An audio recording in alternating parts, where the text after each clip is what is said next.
नमस्कार साथियों, स्वागत है आपका अपने यूट्यूब चैनल जो न्यूज अपडेट्स पर। आज की वीडियो हम बात करते हैं नीट 2024 एंट्रेंस के एग्ज़ाम के बारे में।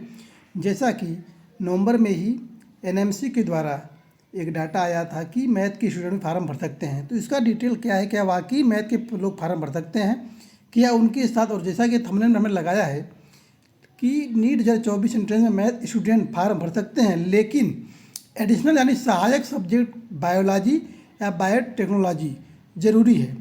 मतलब समझ गए होंगे कि आप अगर पीसीएम है, फिजिक्स केमिस्ट्री मैथ है, तो इसके साथ साथ आपका सहायक सब्जेक्ट के रूप में बायोलॉजी या बायोटेक्नोलॉजी, जैसे सिंगल सब्जेक्ट बोलते हैं कि कोई सिंगल सब्जेक्ट करता है, कोई जिस संस्कृत करता है या कोई करता है, तो वैसे आपको सहायक विषय के रूप में आपको ये रखना पड़ेगा। ये चूँकि मुद्दा कोर्ट में था और कोर्ट में बहुत कई सालों से था, तो इसको क्लियर हुआ।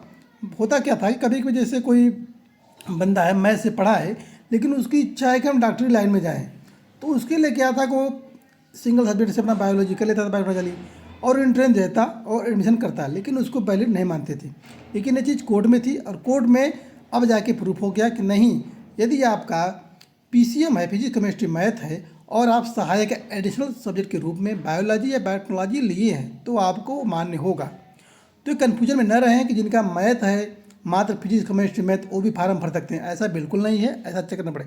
आइए आपको दैनिक भास्कर की रिपोर्ट भी दिखाते हैं, उसमें जो लिखा था उसको भी आप लोग देख लीजिए। आप लोग देखिए यहाँ यह दैनिक भास्कर नई गाइडलाइन के अनुसार 11वीं 12वीं पीसीबी मतलब physics chemistry physics chemistry biology या पीसीएम जानते हैं, फिजिक्स केमिस्ट्री मैथ, दोनों स्ट्रीम के स्टूडेंट नीट यूजी की परीक्षा में शामिल हो सकेंगे।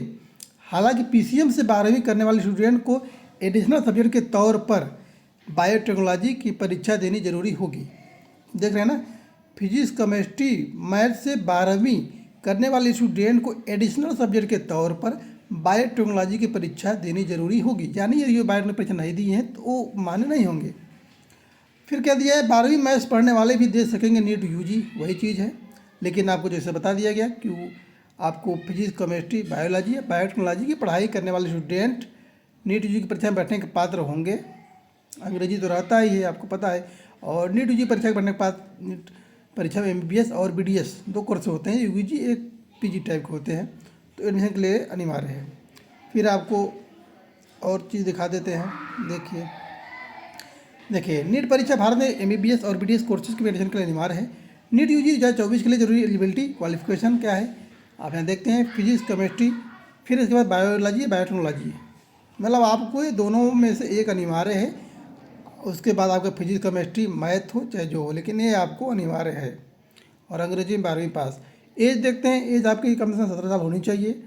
और जो मार्क्स यहाँ दिया है अनारक्षित के लिए 50%, ओबीसी एससी एसटी के लिए 40%, पीडब्ल्यू के लिए 40%, ये रहा।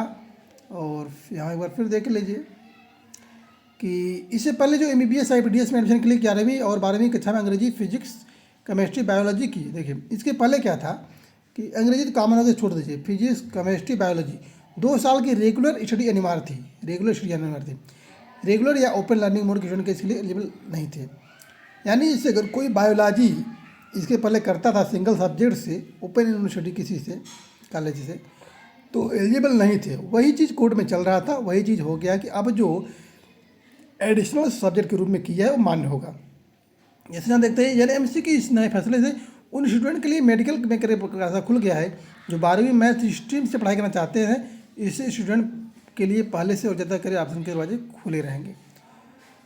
अगले सेशन से ही लागू होगा नियम, यानी 2024 से ही। अभी फार्म इसका ओपन हो गया है, फार्म भी भरा जा रहा है। ये फार्म आपका करीब 9 फरवरी से 9 मार्च तक शायद है, लमसम यही डेट है। तो नीट यूजी में शामिल होने और विदेश में मेडिकल की पढ़ाई करने के लिए सर्टिफिकेट देने के नियम में बदलाव का निर्णय 14 जून को विचार विमर्श के बाद किया गया था। एनएमसी ने 12वीं कक्षा में अलग विषयों के लिए अध्ययन में चालीपन का फल देते हुए इस कदम को सही ठहराया था। ये हो गया। और नोटिफिकेशन में कुछ चीज़ हम रखें कटिंग, उसको भी आपको दिखा देते हैं। एक कुछ चीज़ें हेडलाइंस की हुई हैं, जब ये नोटिफिकेशन आया था उस समय का है। Candidate must have undergone 2 years of regular या continuous study of the subjects of physics chemistry biology biotechnology in class 11-12 with practical along with English. This 2 years study was required to be completed from regular school and not from open school as a private candidate. Further, the study of biology, bacteriology, or any other request subject could not be completed as an additional subject after passing class 12th. ये रहा cutting. और एक और cutting है, उसको भी तो हमको दिखा देते हैं, एक मिनट।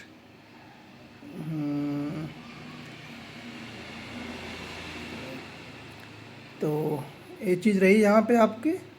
फिर यहाँ देख लीजिए कि न्यू एजुकेशन पॉलिसी में जो है revisited by permitting candidates to undertaken study of the request subjects physics, chemistry, biology, biotechnology along with English even as additional subjects after passing class 12 from duly recognized boards by the concerned government. Such candidates shall be permitted to appear in NEET UG test and resultantly also be eligible for grant of eligibility certificate. कुल मिला के यहाँ भी वही चीज़ बताया गया है कि ये चीज़ है। तो मोटी मोटा आप जान लीजिए कि जो भी बच्चा मैथ से है, मैथ के साथ यदि उसका बायोटेक्नोलॉजी या बायोलॉजी, टेक्नोलॉजी या बायोलॉजी दो चीज़ अगर सहायक रूप में किया है तभी भर पाएगा, अन्यथा पीसीएम वाले इसके बारे में सोचना बंद कर दें। ये मुद्दा कई सालों से कोर्ट में था, उनके लिए हुआ है। तो ये बातें क्लियर हो चुकी हैं। बस वीडियो को यहीं करते हैं। आप लोग को वीडियो यदि पसंद आए तो वीडियो को लाइक से ज़रूर करिए। धन्यवाद।